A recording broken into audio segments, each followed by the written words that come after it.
Hello everyone, FPL Raptor here and welcome back to another video on my YouTube channel. My free hit is active for Game Week 34 and in today's video we're going to have my early thoughts and my first draft for that free hit. If you do enjoy today's video, please do smash that like button, and if you're new around here, make sure to subscribe as well. But without further ado, let's jump into it.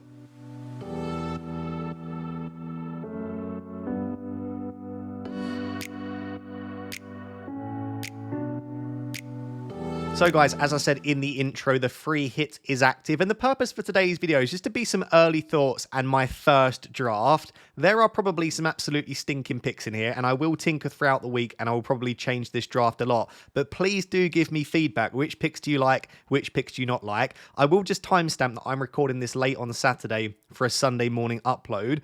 So I have not seen all of the Sunday games, so I might look like an idiot throughout if some of the players that I pick perform very badly, or potentially if they get injured or suspended, for example. But I will update my thinking throughout the week. We'll have plenty more free hit drafts. The idea for this is just some early thoughts. So, I will be honest, so far, and I've probably only done like an hour of tinkering altogether, but I have found it a lot more difficult than I thought I would to build a free hit team. It's not necessarily because there aren't good players to pick from and there aren't good fixtures to target. I mean, just looking at the defense on your screen, you can see there are plenty of good fixtures and players. But it's just trying to piece that together, right? Like, do you want to triple up on teams like Wolves against Leicester because they're playing Leicester? Yes, but then do you trust Wolves and do they have enough picks? And then if you're picking like Strand Larsen and Cunha, does that mean you want to go without really good assets like Chris Wood and you've got Isak and you've got Visser? So I am finding it difficult, but in a good way and in a challenging way. So you'll see that when we go throughout. This draft has 0.4 in the bank, which is actually surprising because a lot of the drafts that I built pretty early on had money in the bank. I don't necessarily think that money will be an issue from my early tinkering that I've done.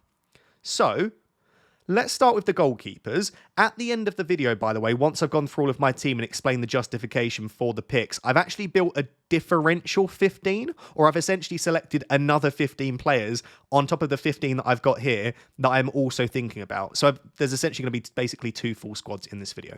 So starting with the goalkeepers, I've got Leno and Sanchez. I've got Leno in the starting 11, and the main reason for that is Leno does make a lot of saves. Fulham's XGC has actually dropped off slightly, and some people might view that and think Fulham aren't keeping many clean sheets, their defensive data has dropped off a cliff. I actually don't necessarily mind that. I don't want my goalkeeper to get 6. I want my goalkeeper to arguably get 10 or 11, and they need to make saves to do that. And Southampton at the moment, they are getting quite a few shots off. I mean, Areola made 3 saves in Game Week 33 and sadly conceded in the 94th minute. But that does go to show that a keeper against Southampton can make a few saves. And so I just think Leno ticks all the boxes of it's a good fixture. Fulham are a decent defence, but not a perfect defence. And he makes a lot of saves. The other reason is, as you can see with my current back 3, I don't have Anthony Robinson in my starting 11. I feel like if I built a draft with Robinson in my starting 11, I probably wouldn't double up with Leno, and at that point, I would probably change the goalkeeper.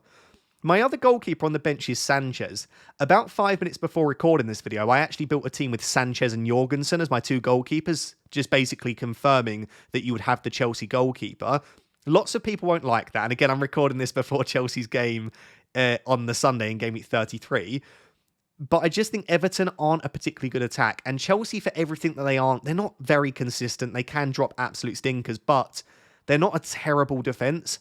And at home against Everton feels like one of these slightly better chances for a clean sheet. So yeah, let's see, I guess, how they get on in Game Week 33. You might know at the time of you watching, but I don't really hate the idea of having a Cucurella or a Sanchez and just covering the Chelsea clean sheet a little bit. It's one of the better fixtures from a defensive perspective. We know we use the graphics from Rob TFPL. We look at a bit of bookies odds. I guarantee that Chelsea will have one of the highest chances for a clean sheet in Game Week 34. I'll discuss some of the other goalkeepers that I'm looking at after we've gone through my current draft, because there are a few others. In terms of the defence, I think the big thing that will stand out here and that there'll be a lot of negative comments about is that I've got double Newcastle defence after they just conceded 4 goals to Villa. And in all honesty, they were absolutely battered in that game. They could have conceded 7 or 8. The reason that I've gone for double Newcastle is you have to disregard the previous performance. Look, right, let's use Crystal Palace as an example. Crystal Palace just conceded 10 goals in Game Week 32. They then get a clean sheet with 10 men against Bournemouth in Game Week 33. Just because a team just conceded loads of chances and just conceded loads of goals doesn't mean they can't go on to keep a clean sheet in the next game. And when I look at the possible clean sheet odds for all of the teams this week, I feel like Newcastle have one of the best chances for a clean sheet against Ipswich at home. I also think there are some minutes doubts around Barnes, Murphy and Gordon. So I don't necessarily think that selecting any of those attackers gives you secure minutes. None of them are on penalties as well. And I don't believe any of them take set pieces, right? Because that would be Kieran Trippier. So I don't necessarily think that the attackers outside of Isak are that perfect. I think Newcastle have a decent chance for a clean sheet. So at the moment, I do have double Newcastle defence. I'm not necessarily sure that that will stick, but I will almost definitely have one Newcastle defender. I actually think if you were to push me right now to only select one Newcastle defender, it would be Livramento. Anyone that actually watches, you can ignore data. And I know FPL Raptor says to ignore data, but ignore the XGI. Watch Newcastle. Livramento is definitely the most dangerous attacking Newcastle defender that you can choose from. And so for me, as well as his very good baseline bonus, the increased attacking threat that we've seen recently, Livramento would be first choice for me. It's then, do I want to pick Kieran Trippier or do I want to pick Fabian Schär? Obviously, Fabian Schär has scored in back-to-back games, and we know that he's good for a goal. And Kieran Trippier's attacking data this season has been rubbish. And I don't mean like average, it genuinely is in the bin. I don't know if that's his age. I don't know if that's the role that Eddie Howe is asking him to play. So maybe this is a bit of a nostalgic pick, but I like that he's on set pieces. Any player that is on set pieces always has the chance for an attacking return. And because he strikes the ball so cleanly, you can never rule out a shot from outside the box as well. Maybe Fabian Schär would be the better pick, but at the moment, I do have double up on the Newcastle defence. And then probably the easiest pick so far on the free hit is Ait-Nouri in defence. It will be our luck that after getting so many decent points returns recently, that Ait-Nouri would blank against Leicester at home. But he's very attacking, again good for baseline bonus, and Leicester at home feels like a good chance for a clean sheet. So that one I don't think needs too much explaining. I suppose you could double up on the Wolves defence rather than the Newcastle defence, but I don't massively trust Wolves defensively as much as they have improved in recent weeks. With regard to the other defenders, I've got Anthony Robinson on the bench. Again, if Robinson was to go into my 11, that means I'd probably switch Leno out. I do like Anthony Robinson, but his attacking threat has dropped off. We saw how many clean sheets he got towards the start of the season. He's not necessarily been able to maintain that. So at the moment, he's on the bench. And then I've got Kirkes. I do think getting as many Bournemouth assets in your team against Manchester United as possible in Game Week 34 would be recommended. Let's see what Manchester United line up like again in Game Week 33. You probably would have seen that at the time of you watching this. I just think that Man United are going to rotate. Even if they have a slightly stronger 11 against Bournemouth, it's not going to be great. And even Manchester United playing their strongest 11 in the Premier League has been absolutely woeful. I genuinely think Bournemouth have a decent chance for a clean sheet.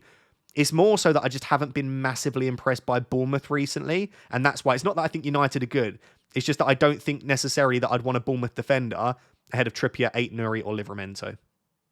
So that's the defence as things stand. As you can see in the starting 11, that means I only have defenders against Southampton, Ipswich and Leicester. It looks pretty good. Let's move on to the midfield. So moving on to the midfield, and I would say this is where the most tinkering has been taking place and where I am most unsure about this team. What am I trying to get with this midfield?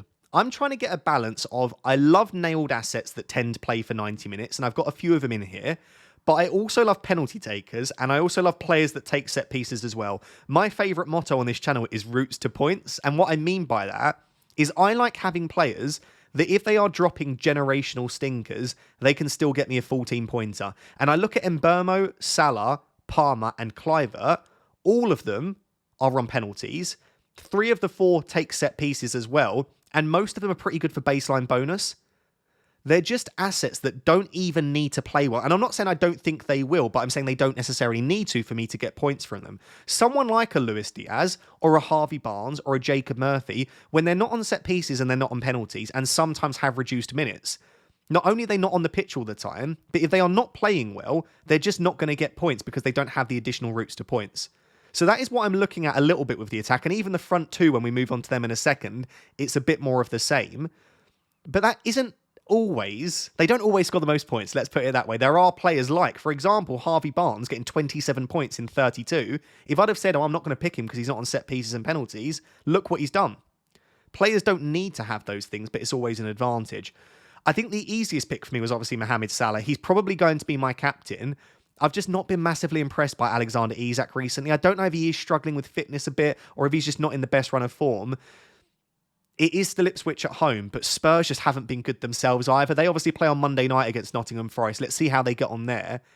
It just does feel like Salah against Spurs is the stand that captain as things stand. It will probably be him or Isak for me. So that's an easy pick.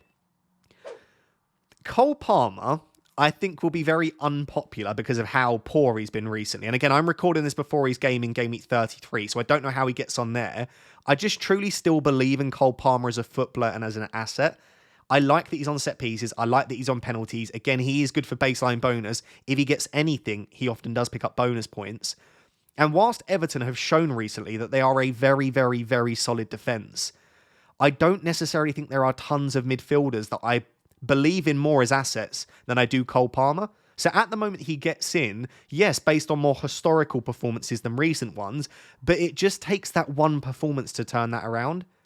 If he is absolutely terrible in Game Week 33, if he drops another stinker, and let's say that Chelsea really aren't very good again, then maybe I will rethink. And at that stage, I say, do you know what? Maybe the idea is to go without Palmer. It would free up another midfield slot, and that would make it very interesting. But as of now, it feels silly for me if I've got the money to put Palmer in, not to have him in my team. And I know not everyone will like that, but I trust historical data and his ability on the ball and to play football more so than I do recent form. And I do think at any point Cole Palmer could turn that around.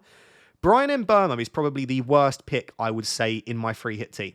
And the reason I say that is because the fixture is probably the worst against Nottingham Forest away. You might think this is a massive knee-jerk, and yes, there is a reasonable amount of knee-jerk, but if you tuned into my deadline stream, after the deadline, before Brian Mbeumo had even played, I was building free hit teams, and I had Mbeumo in a lot of them.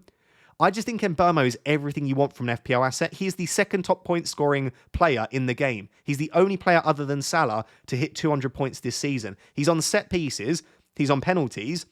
He's always on the pitch. Brentford played like 115 minutes in Game Week 33, and Mbeumo was on the pitch the entire time. He is so good for baseline bonus too. I just think everything that you would want from an FPL asset and more Brian Mbeumo has. And I'm looking at that Nottingham Forest game. I think there will be limited goals in that game, and therefore if he does get anything, bonus potential is even higher. Nottingham Forest across the last 10 game weeks are actually the 15th worst or 5th worst. They are one of the worst defences in the league. Only the 3 promoted teams, Spurs and Manchester United, have worse XGC than Nottingham Forest over that time. So there has definitely been a drop-off from Forest defensively, and I think a lot of people will have Sells. I think a lot of people will have Milenkovic and Williams, maybe 2 of them. I quite like the idea of backing against Forest defence, as you can see, having none in my team, and therefore selecting Brian Mbeumo to hopefully go and get me a goal.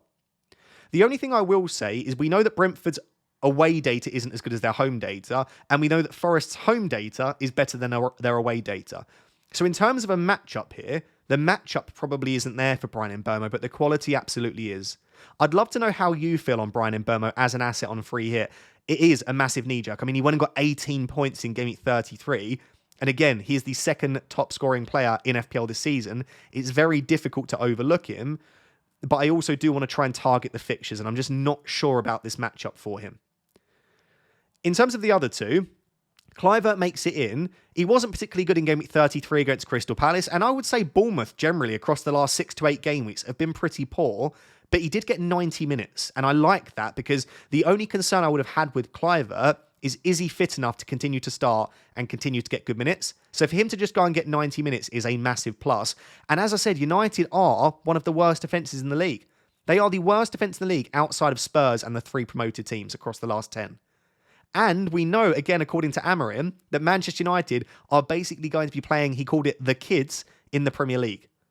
Everything points towards having at least one Bournemouth attacker, potentially even doubling up with the likes of Ivan Nilsson. So Kluivert, on penalties, on set pieces again, got 90 minutes in Game Week 33, playing against a weak defence. He feels like a really nice pick. The 5th midfielder, I am reserving at the moment for a Liverpool attacker. It could be Diaz, it could be Diogo Jota. I have not yet seen Liverpool versus Leicester, of course. Let's see how they get on. The reason I like Luis Diaz, have I got his data up here? Where is it?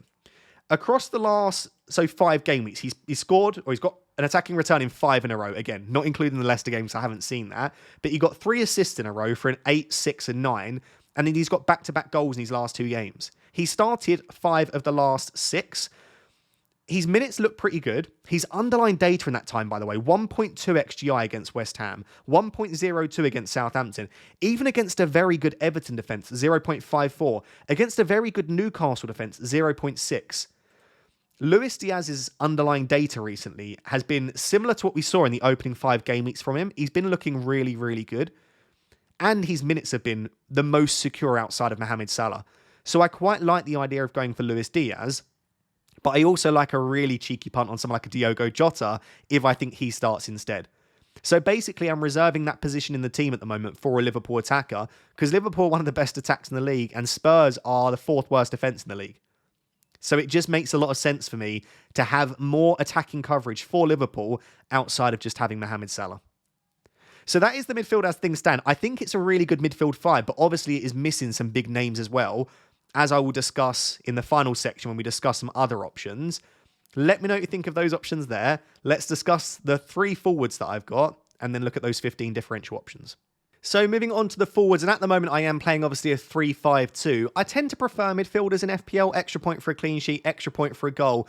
I just feel like they go a bit bigger, you know, like in Burmo getting an 18 pointer, and I just feel like they have to do less, and they do have to do less to go out there and get a big score. So if I can, and if I think there are options to choose from, I do often like the 3-5-2. But there are tons of really good forwards. I've got 3 selected here, and there are 5 further forwards that I really like the look of for Game Week 34 as well. In terms of the forward that is the most nailed on, as much as his performances recently haven't been that good, Alexander Isak is there for his fixture against Ipswich at home.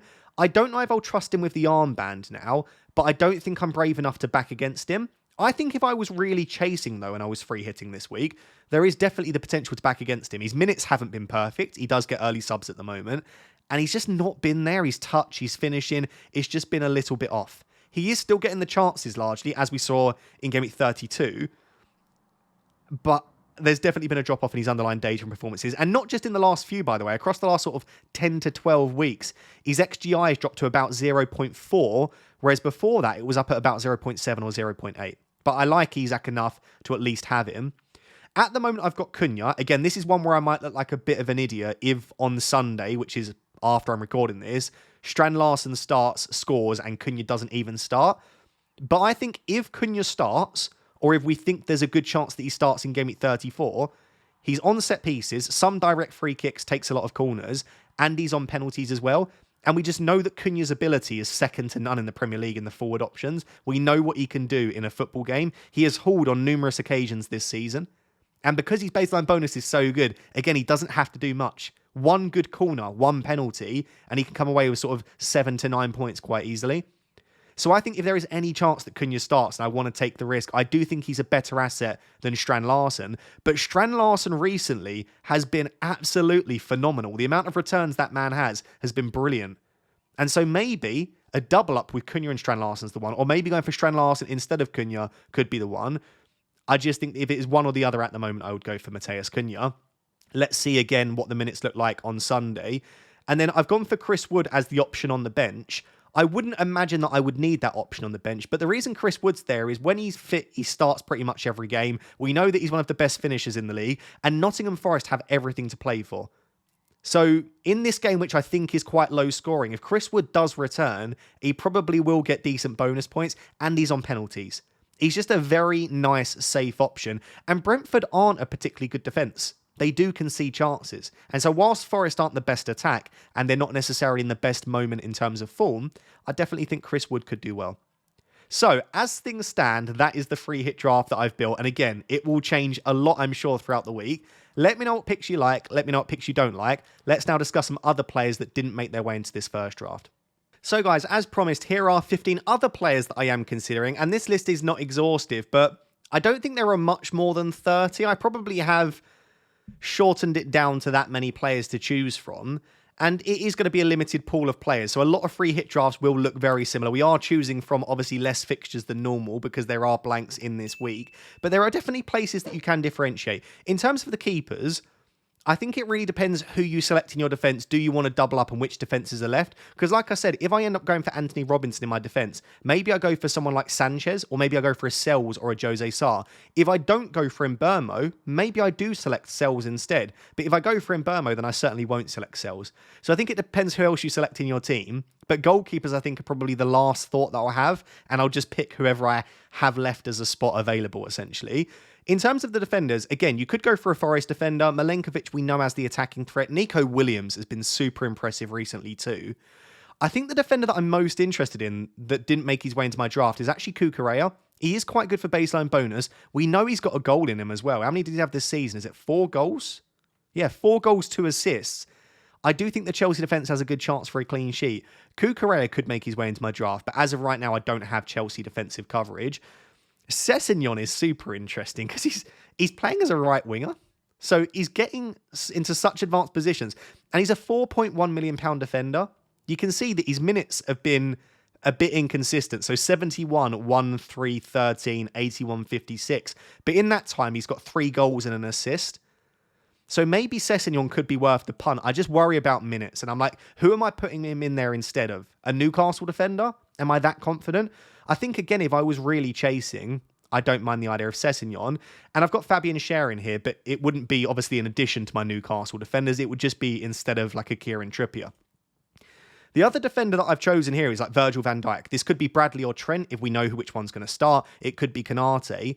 Spurs aren't a terrible attack, but they're certainly not as potent as they were at the start of the season. And I just wonder, could I see a Liverpool like 2-0 win in this game? Absolutely. Maybe going for someone like Virgil van Dijk, Bradley, Trent, Konate could be a decent play. Maybe tripling up on Liverpool is the best way to go into this game week. So that is an option for me as well. In terms of the midfielders that I think are really good options, the only one that's not in the midfield is actually Jared Bowen, who I've put on my watch list. Obviously, for the remainder of the season, looks great. He got the 9-pointer, which I'm very happy with in Game Week 33. This week, obviously, playing against Brighton away, it just doesn't feel like the best fixture. I feel like there are certainly better fixtures to target. Then again, Brighton have been really shaky defensively. They conceded 2 to Leicester. They could have conceded a bunch today in Game Week 33. There's certainly not a defence that are looking particularly watertight. So you could look at a Jared Bowen. Jota's the one that I really like, but it would be, again, instead of Diaz. I don't think I would have, although it would be very, very spicy. I don't think I would have Salah, Jota and Diaz. But if I think that Jota's got an equally good chance of starting, he could be an option. My only concern with Jota is his data hasn't been as good as Luis Diaz, and his minutes aren't as good. Like 74 is the most minutes he's got in a little while. Last time he got over 74 minutes was Game Week 7. So I think Luis Diaz's minutes just seem a little bit more secure. Iwobi, if I want to go for a Fulham attacker, at the moment I've only got Leno from Fulham in my team. His data has actually looked a little bit stronger recently, but there is a large amount of that is expected assist, like 0.55 XA, 0.26 XA. His XG across the season is 0.14 Iwobi. So he's creative. He will score the odd goal, and he's brilliant from outside the box. We know that. It just doesn't feel like the highest upside pick. I don't know that I want Iwobi in my free hit instead of all of the other options that I spoke about. Harvey Barnes, Murphy, and Gordon. If you told me that one of them will play 90 minutes, I would probably select them and get rid of one of my Newcastle defenders. But who is going to play 90 minutes? Like Harvey Barnes' minutes have been so good. 90, 90, 90, 90, 75. You could even argue that this 75 here was because the game was basically over at this point. I just don't know that Gordon and Murphy wouldn't start one. Or Barnes and maybe Murphy start again. Or is it Gordon and Barnes with Murphy on the bench? There is just a little bit of worrying concern. And even when they start, who is to say that they don't come off at the 60th minute for the one that's on the bench? Do they have enough upside to justify picking them instead of a Cliver or an Mbermo in 60 minutes? I'm just not sure, which is why at the moment I don't have a Newcastle midfielder, but maybe that's silly. Maybe against Ipswich at home you take the risk on someone like a Harvey Barnes. I've got a couple of real differential cheeky punts that I've chucked in here. Damsgaard. Damsgaard has been so good this season. He is very cheap, which shouldn't really matter. And again, he's mainly expected assist, like 0.21 XA, but only 0.1 XG. He's just a very good footballer. I just enjoy watching Damsgaard, and his data is relatively consistent at least. But again, am I selecting Damsgaard over like Cliver, Mbermo, penalty takers? No. Palmer, Salah. Diogo Jota, Luis Diaz. These all feel like better midfield picks. And Menetzi's minutes have been so good. 90, 90, 90 in the last 3. Let's see what he gets against Manchester United. Obviously, if Cunha is back in the 11, let's see how that affects his output. He's probably not as good as Cunha and Strand Larsen and Ait Nouri, so he probably wouldn't be in my top 3 Wolves picks. But if I wanted to pick another midfielder, he's there as an option.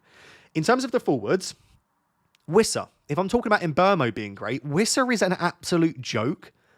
0.54 non-penalty XG per 90. Could you imagine if Wissa was a penalty taker? He would be the most elite FPL asset of all time. This man gets a silly amount of big chances. Another goal and an assist against Brighton. I genuinely think a double-up of Wissa and Mbeumo against Forest. It seems crazy, but it's not. The two of them are just ridiculous. They gave the stat on Match of the Day last week before Game Week 33. They are the first team in the Premier League to have 2 players hit 15 goals this season, Mbeumo and Wissa. When one of them gets something, the other one is almost always involved. So I really like Wissa. We spoke about Strand Larsen, obviously. Look at the returns on this man. 2, 1, 1, 1. He's got 5 goals in the last 4 weeks before the Man United game. And look at his underlying data. I was shocked when I looked at this for FPL Therapy last week. 1.12 XGI. 1.35 XGI. These aren't with penalties. He's just getting so many big chances. So I think Strand Larsen arguably could be as good as Cunha. It's just the addition of set pieces and penalties will always make Cunha a slightly better asset for me. But from open play, Strand Larsen has been fantastic. I've also got Muniz here. Muniz looks like his first choice, right? He started the last 2. He's playing very well. Do you fully trust that Muniz will start and not Raul Jimenez, though? It's always been the issue with choosing Raul Jimenez, is do you trust that he'll start ahead of Muniz?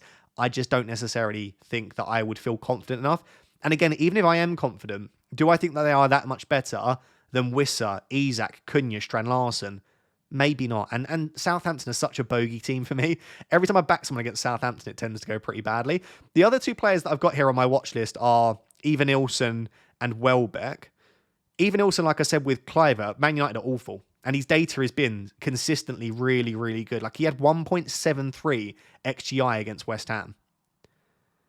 Now, will he get that every single week? No, but you can see it's consistently good, like 0.9 against Spurs, 0.53 against Brentford, 0.73 against Ipswich. Evanilson tends to get like a big chance or 2 every single game. And if Kluivert doesn't get to 90, but Evanilson does get good minutes, which he seems to be getting, like he's had basically 90 minutes 5 games in a row, he'll be on penalties when Kluivert's not on the pitch. So I like Evanilson. Welbeck's a cheeky punt. West Ham aren't very good. Like they conceded like 15 shots to Southampton. It's at home as well. You could definitely do worse than Danny Welbeck. And because João Pedro will be suspended, he'll be taking penalties as well. So you've got a penalty taking Welbeck against West Ham at home. Welbeck is the sort of player that I think could be a really good differential. If you're trying to, like, if you see everyone else going for a 3-5-2, go for a 3-4-3 with Isak, a Wolves forward, and Welbeck. Welbeck could definitely match the midfielders that we spoke about. So there we go. So in total there, I think I've got 17 further players I spoke about. So there's been 32 players that I've spoken about in today's video. I would love to know, what free hit draft are you currently looking at? Feel free to type it out in the comments. Are there any players that you think I've desperately missed? And from my current free hit team, I think if I go to pick team now, you'll be able to see it just like that. Is this the same team that I put on the video? It is, isn't it? Yeah. So from this free hit team that I showed in the video, like, what do you think of it? Which players don't you like? Which combination? Do you not like the double Newcastle defence? Do you not like the idea of selecting Mbeumo against a decent Forest defence? What is it that you would change? And yeah, let me know what your free hit draft is as well. So guys, there you have it. That is my Game Week 34 free hit draft. Hopefully you have enjoyed, and if you have, please do smash that like button. Let's aim for 2,000 likes. Make sure to subscribe as well. But until next time, thank you very much. Bye-bye.